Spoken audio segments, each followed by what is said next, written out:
जय हिंद। मेरा नाम सुष्मिता ओझा है। क्रैक पीसीएस में मैं आपका स्वागत करती हूँ।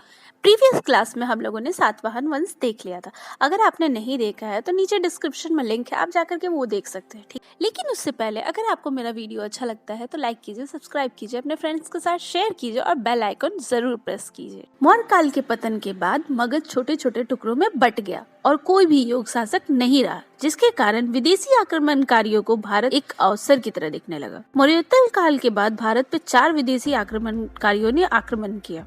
वो कौन कौन से थे, चलिए देख। पहला था इंडो ग्रीक यानी कि हिंद यूनान आक्रमण या शासक।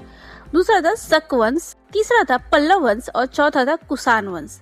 आज हम लोग हिंद यूनान आक्रमण देखेंगे, ठीक है। तो चलिए देखते हैं। अफगानिस्तान के उत्तरी भाग को बैक्टीरिया कहा जाता था। बैक्टीरिया एक जगह का नाम है। बैक्टीरिया से कंफ्यूज नहीं हो जाइएगा क्योंकि बैक्टीरिया बायोलॉजी में है और बैक्टीरिया जगह का नाम है। 220 ईसा पूर्व में मध्य एशिया से डेमेट्रियस नामक हिंदी यूनान शासक का आक्रमण भारत में हुआ था।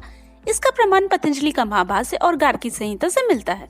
डेमेट्रियस के साथ उसका भाई अपोलोडोटस और उसका सेनापति मिनांडर भी आया था। डेमेट्रियस ने अपोलोडोटस को सिंध में दक्षिण और पश्चिम में विजय करने के लिए भेज दिया और मिनांडर को पूरब की ओर भेजा। जिस समय डेमेट्रियस पूर्वी भारत के विजय में लगा हुआ था, उसी समय बैक्टीरिया में यूक्रेटाइडस का विद्रोह हुआ और इसने भी भारत में प्रवेश किया। इसका उल्लेख कलिंग शासक खारवेल की हाथी गुफा में अभिलेख में मिलता है। यूक्रेटाइडस ने गांधार क्षेत्र को जीत लिया था, तक्षशिला को अपनी राजधानी बनाई थी। यूक्रेटाइडस के सिक्के काबुल, कांधार, गांधार आदि से मिलते हैं। इसी क्रम में मिनांडर, जो डेमेट्रियस का सेनापति था, यह सबसे प्रतापी हिंद यूनान सिद्ध हुआ। डेमेट्रियस के काल में ही उसका सेनापति मिनांडर ने पंजाब, मथुरा, साकेत और पाटलिपुत्र को जीत लिया था। इसका प्रमाण कौशाम्बी यानी कि अभी का इलाहाबाद से प्राप्त हुए रेह अभिलेख से मिलता है, जिसमें मिनांडर का नाम उल्लेखित है, ठीक है।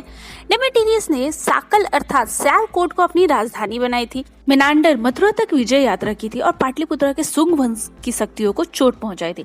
मिलियन पन्नों से ज्ञात होता है कि मिनांडर की राजधानी सियालकोट थी, जो कि एक बौद्ध धर्म का एक प्रसिद्ध केंद्र हुआ करती थी। मिनांडर एक न्यायप्रिय शासक था।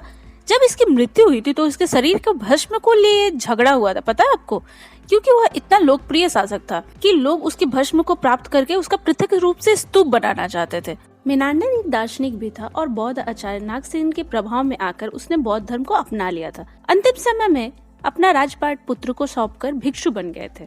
कौन? मिनांडर। इस काल में बर्मा को श्याम कहा गया। बर्मा यानी कि म्यांमार को श्याम कहा गया।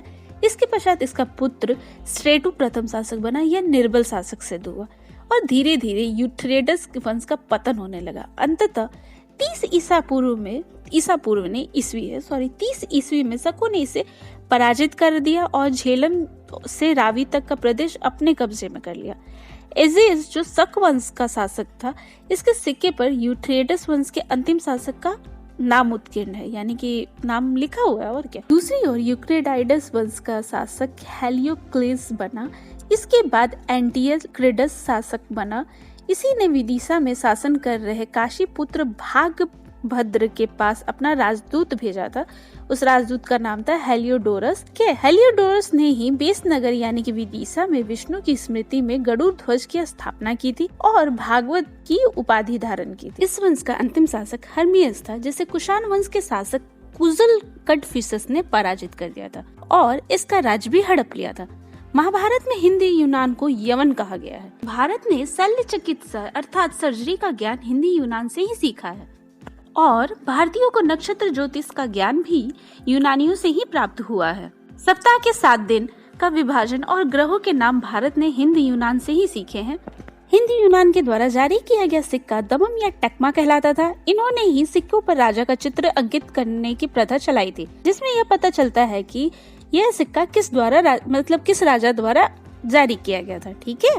भारतीय महाद्वीप में सबसे पहला स्वर्ण सिक्का हिंद यूनानियों ने ही जारी किया था। अगर आपसे क्वेश्चन पूछा जाएगा कि स्वर्ण का सिक्का सबसे पहले किस ने जारी किया था, तो हिंद यूनानी ने, ठीक है, याद रखिएगा, क्वेश्चन आता है इसीलिए बता रही हूँ। के व्यापार की जानकारी पेरिप्लस ऑफ द इथेरियन सी नामक पुस्तक से मिलती है। इस पुस्तक की रचना एक अज्ञात नाविक ने की थी। अगर आपसे क्वेश्चन पूछा जाएगा कि पेरिप्लस ऑफ द इथेरियन सी का राइटर कौन है, तो याद रखिएगा कोई भी नहीं, इसीलिए आप टिक मारिएगा अज्ञात व्यक्ति को, ठीक है, ये भी क्वेश्चन आता है। अब आपका हिंद यूनान चैप्टर समाप्त होता है। नेक्स्ट क्लास में हम लोग शाक वंश पढ़ेंगे। ठीक है। लेकिन उससे पहले आप मेरा वीडियो लाइक कर सकते हैं, सब्सक्राइब कर सकते हैं, अपने फ्रेंड्स के साथ शेयर कर सकते हैं, ठीक है, और मुझे सपोर्ट कर सकते हैं और बेल आइकन तो ज़रूर प्रेस कर सकते हैं। थैंक यू, मिलते हैं नेक्स्ट क्लास में।